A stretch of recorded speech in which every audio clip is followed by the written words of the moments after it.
Hello everyone, welcome to the Ranting Shop with me, Melissa. And today we're gonna get into the very first episode of Ready to Love Fort Worth. For me personally, the overall feeling of watching this episode was there was a lot lacking there. I wasn't excited. I wasn't really that invested in anyone in particular. So the first episode was giving we could do without it. Like, where's the cute guys? And what I've noticed with Ready to Love is that the women are always top tier, the most beautiful. Most of these women on this season, gorgeous. The men look like everyday guys. They look like men that work regular jobs at McDonald's or whatever the case may be. It's just never up to par, which is upsetting me because it just reinforces the whole debate of you date down or you date up. And I remember the whole Ebony K. Williams debacle where men were coming at her because she didn't want to date a bus driver. And even Iyanla Vanzant put in her 2 cents, being on the men's side, essentially telling her that if it's love that you want, then you could find it in the bus driver. If it's money or financial thing that you want, then just say that. And I understand that perspective as well. But as we could see in these Hollywood examples, dating up doesn't necessarily mean that the guys are great. Like, look at the whole Cassie and Diddy situation. He turned out to be a terrorist with money. So she got the lifestyle. It looked good on paper, on Instagram, on the award shows, but behind the scenes, she was going through a type of hell that only money will keep you in, to be honest and to be fair. And then you have the women that date down financially or whatever case may be. They also do the women dirty. So it's not even to a situation of shaming women because they want better for themselves. It's a matter of finding an individual that suits what you want. And I don't think anybody else should have an opinion on anybody else's choice when it comes to who fits them. It is what it is. Just choose the person that is right for you. But this show just reminds me of or perpetuating the idea of dating down, and I just don't like that. Like, why aren't the men ever on the same level or higher than the women? We found out that the Monte was still in debt and trying to pay off debt, and it's like he came off as this big time fashion designer. And my thing about it is, what I've noticed is the show creates a persona for these people that they're never able to live up to. So Mr. Fashion Designer, Mr. Photographer, he's the jack of all trades, right? And he is also the master of none, right? Because why are you having all these careers, you have all these jobs, and then you're in debt, and you're supposed to be the celebrity stylist or just stylist that has styled celebrities? Like, make it make sense to me, because I don't understand it. I said that he seems to front a lot. He can talk a good game, but when put to the test, it's all a hoax. And the reason why I said that was the situation with the tattoos, because he was like, the tattoos are significant to me. They all mean something that I've gone through in my life. And then the moment Koisha is asking him, okay, so what is this one that I could see on your arm? What does it signify? The man had no idea. So for me, I feel like that's his whole personality, that's his whole persona. But let's go back to the top and speak on Mika. Now, Mika is the most beautiful one to me, in my opinion. I don't think she has any problems getting a man. But what I will say is the man she ends up choosing, in my opinion, I don't think they value her enough to want to marry her.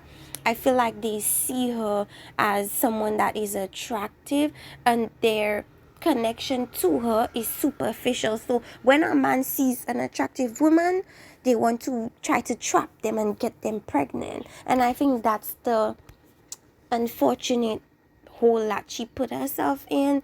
There was a situation when they were playing the game about her, a story that she told, I guess, about a celebrity driving her somewhere and then having her wait in the car while he did a facial. I don't know if she actually did wait in the car. If she did, that just proves to me that she's also looking superficially. Maybe just a money thing, or maybe that was just a one-off situation. But she just gives me the vibe that she's not looking in the proper places. And we'll see. Maybe what I think of her is true, maybe it's not, maybe it's something completely different. Maybe these men have proposed. She kind of reminds me of Vernisha in that they're both very attractive women that don't have issues getting men because their bodies and their faces are like top tier, especially in today's climate. But for some reason they're single. They have children, but they're single, and I'm not understanding what the disconnect is. We have Laurent. To me, he comes across very goofy and unserious. He says he parties Wednesday to Sunday, which to me is a big red flag, because although he's saying he wants the things that the women like hearing, he wants marriage, I haven't heard him say anything serious in regards to inquiring about these women in a manner where, you could tell he's trying to figure out who his wife is. So far, it's giving all talk and no action. Okay? Laurent is cute in a teddy bear kind of way, but he's so unserious. The Monty, I also spoke on him already. Will, I said he was a joker in my quick glimpse of all the contestants. And so far, it's giving he is a bit of a joker. He's not very smooth in his approach of pursuing these women. The whole grabbing the women's phones and putting his number in it is a little bit too much for me. That alone would turn me completely off. Like, first of all, why are you grabbing my phone? Who told you to even touch my phone, right? And who says I even want your number? We saw Quaisha's face when he grabbed her phone. She was looking at the camera like, yuck, I don't like this guy. Anyways, that's a funny moment. And then we have the situation where the women were saying he was touching them unnecessarily, like touching them too much. And that is a big ick of mine, because if I don't know you, why are you feeling comfortable to touch me? And that's one thing I don't like about men. Like, they meet a woman on the first date and they just feel the need to just push her boundaries off the bat. Like, why? You don't even know me. You don't know what trauma I've been through. You don't know if I don't like being touched. You don't know anything about me, but you're already pushing your luck, trying to see, okay, let me touch her to see if she's gonna push my hand away, right? And then that will become the thing. I just don't like it. To me, it's too soon for you to be pushing people, for you to be testing to see where people's boundaries lay. At least get to know them first before trying to touch them. That was like EO to me. I don't know if he's gradually gonna grow on us. We're gonna see. I don't know, but I feel like him and Alexis are gonna have some budding thing, but we'll see how that goes. Now, I think he was right when he had that conversation with Koisha and was questioning like her discernment and her decision-making skills when she mentioned that she found out about her husband having 4 children after the marriage. I think everybody was looking at it like, that sounds crazy. Like, that's a big thing to hide from somebody while they're dating. I'll talk about it later when I go to her situation. But he was right about being like, okay, this woman doesn't seem to be one that does her research well enough. She seems to be maybe even very much rushing into marriage and long-term relationship without getting to know people first. That is a red flag. But also, Will's approach was the way he speaks. He's just very blunt. I wouldn't even call it blunt. He just lacks, I don't want to say respect, but it's like he doesn't ease into talking in a way that is like brash. He just outright speaks. Oh, so it was the D that good? Like, I mean, okay, like, depending on the woman and her age range and her generation, she might either laugh at this, think it's straightforward and answer it, or be offended. And Koisha was offended. It's clear to see that that's not gonna be a love connection. But let's go into Koisha. Now, parallels based on the season preview have been drawn between Koisha and Tequila. But what I do see here, differences that I've seen, is Koisha is more polished than Tequila is, but they still have this thing where they let their emotions rule them. When she mentioned the thing of hearing Laurent's name and wanting to snatch the curls from Alexis's hair, she said it like it was a joke, but I don't think it's a joke. I think really and truly she's a very competitive person when it comes to dating, and I feel like all the negative competitive energy goes towards the women and not the men, because she sees men as prizes. And I hate when women operate in that way, because it's like it shouldn't be a competition. But whenever I notice, whenever it's a situation with Ready to Love, you always see this competitive nature that these women have. And it's such a turn off, and it's very unattractive, because you could be as competitive as you want to be. Do the men like you? That's the real question. And thus far, I've not seen, even in the previews, no case where the man has really chosen her per se, but then again, we will see how that goes. The situation about her marrying a man with 4 children and not noticing it or realizing it until after the marriage. She made a comment and said that she was raised to be a wife. What I realized with women that I guess were raised to be wives is that they grew up romanticizing marriage and having this idealized perception of what they think marriage is or will be like. And I think that, or those rose-colored glasses, always end up getting broken, because married people will tell you that it's not a fairy tale. Married people will tell you that sometimes it's hard. But what makes their marriage persist is both parties' willingness to push through despite certain things, right? And first of all, the career that she curated, right, did not translate into her dating life and marriage, because she did not take the time to properly get to know the person she was getting married to. And I feel like these women that are raised to be wise, they are anxious to be married, right, because of the same idealized view. And sometimes they don't date properly, they don't do their research, they don't get to know these guys, they don't ask around. And that's the thing a lot of women don't do, is ask around.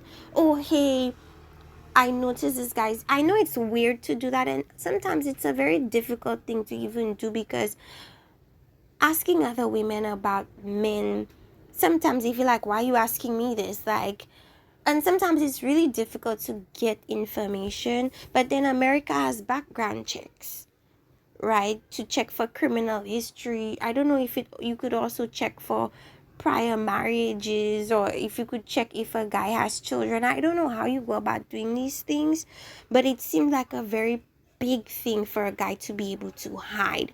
And to me, I just feel like some part of it has to do with her unwillingness to see what was right in front of her. Instead of seeing what was right there, what she saw was her idealized view of her husband and what her marriage would be like.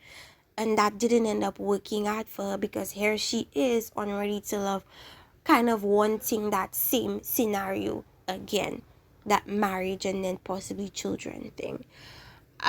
So I mentioned, because she did say that she found out about the children not too long after marriage. Now I'm wondering, how much is that not too long? Was it a couple months after? Was it a year after?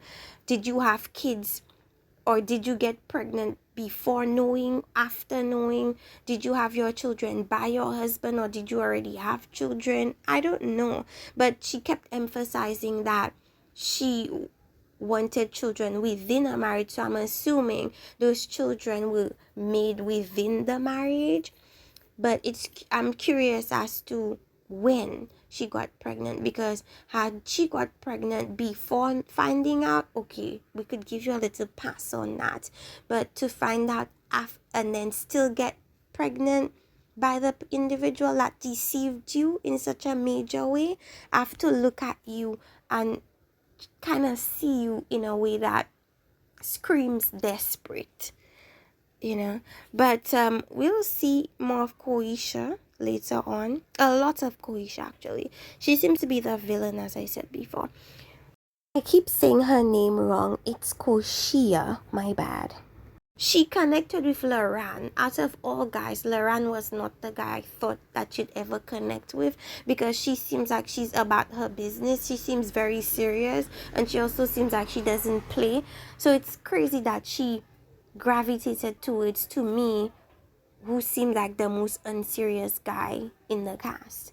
I mean, it may be the fact that he seemed like a little teddy bear. I said that maybe she gravitated towards him because he seemed easy to boss around. But I don't know. We'll see how that goes. William. Now, first of all, his outfit was a big no to me. The hips is a big turn off. He's a comedian and part-time National Guard, and he's a chef, and I don't know, it's giving very unstable. He has, I think, 3 children, 2 baby moms. I think he's been married twice. I guess he's not afraid of commitment, but for some reason the marriages don't last.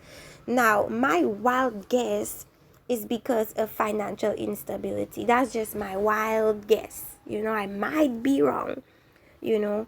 And based on what he's told the women, it seems like he has no clear direction as to where he wants to go. He's all talk, no definitive action words about anything specific that he's leaning towards. He hasn't seemed to have put any real energy and work into any of the aspects of his life that he's spoken about. What I did say that I agree with him about is when he mentioned he was a comedian. April's instinct, whenever this happens generally, whenever someone says they're a comedian or a singer, the person's next question is, sing for me, tell me a joke. And I don't know if people know, but maybe people could sing on command. I might give you that. But to just be able to come up with this joke for you right now, like, I hate when people put so much pressure on people because the people say they are comedians or they sing.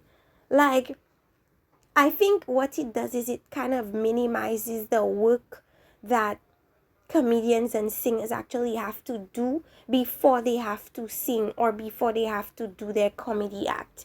Like, comedy is not just sitting here and just creating a joke out of thin air, and that being, it's not as easy as that, you know. They have to build their jokes and get it to a point where the laugh is big. You know what I'm saying? It's not just this thing. I understand people being naturally funny, but to ask people to do jokes on command like there's some kind of robot is crazy to me. And to ask people to sing, people have to do like breath work. They have to do they have to clear their throat. Some people have to do these throat exercises or these different things before they're properly ready to sing. Like, why do you guys feel like people just do things like that? Was irritating to me, I must say. Now this guy, we're still on William, 2 failed marriages, 3 children. And I think it was during the conversation he was having with Alexis, like, who wants to get into that mess? You know, men and women are actually quite similar, because the same way men are like they do want women with children, it's similar to women. Like, I don't know any woman that, well, some women don't mind, because they feel like that would take pressure off of them to have children, especially if they don't want children of their own. But most women, single women, no children, don't want to jump into a situation with a man that has 3 children and 2 wives. I mean, come on. And I also asked, well, anyways, I answered that already. Then we have Dominique. He says he wants 2 to 10 children. And he mentioned him being the problem in past relationships. And I mentioned that men who push the topic of children irk me. Like, I don't even know you and you're talking about pushing one more. That just came off so, I don't know, like it came off cringy to me. Or if you're willing to push out one more, like, I don't even know you to even be able to answer that question. Anyways, Glenn got cold feet and didn't even attempt to step on the scene. And I noticed a lot of the commentators gave him a lot of grace, like, oh, I wouldn't go either.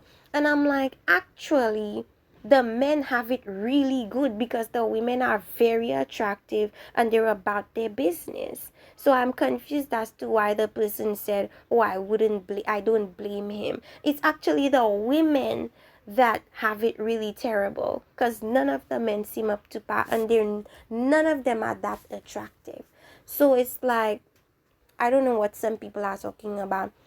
He's an educator. So what I said was, I feel like what it really is he has drama, either previously, currently, I don't know, either relationship drama, whatever drama it is. I don't think he wants it to get out there. We know how quick it is when these people get on these shows for people to come out of the woodwork and say, oh, he did this to me and he did that to me, and he had a wife and he was cheating on her with me and he lied and he did this. We know how messy it could get. So I'm feeling like he wanted to avoid the mess of coming on a national platform to date. So I think that's why. And because he's an educator, that could impact his job very negatively, because educators deal with children. Children are human beings. They see things, they talk, and that wouldn't be very good for his professional life. I might be wrong though. I might be wrong. But it's disappointing that he didn't even attempt to even at least try his luck. I'm pretty sure he may have been able to get through, but you can't even say that, because attractive guys have been sent home on the first day. So that's not even something we could necessarily say. But I think a lot of people wanted him to be a part of the cast, because he seems like the most attractive guy. But then again, the way this format is going to be, it's not like previous shows where there's one mixer, but then you have wildcards coming in on dates with different people. I think with this situation, more people are gonna come in later on in the show. So I think only then we're gonna see, I guess, a bit more decent looking guys and come on the show, I suppose. So Alexis, I said she's nice, and I like that she brought awareness to a chronic disease, HS, which I've been learning a lot about on TikTok and on social media. It's a chronic illness that basically she explained already, where essentially the body doesn't or isn't able to get rid of moisture very well, like sweat very well. So what happens is they get a lot of cysts, especially under their arms, that are very painful, and they ooze sometimes pus very unexpectedly. I know a man on TikTok who has it very severely on his neck and face. And it looks like that episode where Martin got into a fight and he was lumpy, his face was lumpy. It's a very gnarly disease, and I'm happy she brought light to the situation. She seems very nice to me, very calm, just mostly listening to the guys. She seems very cool and very sweet so far. Now, they had a Q&A game that determined who was listening to the women the most, and Dominic ended up getting or winning that Q&A, so he got saved this episode. I don't know if he would have still been there had he not been saved, but I guess he was. Do I have anything else to say about this episode? No, I wanted to actually keep this short, and this is ending up longer than I imagined. So let me know, you guys, what you thought about this particular episode. Like, subscribe. See you guys next time, and please comment. I like reading your comments. Okay, bye.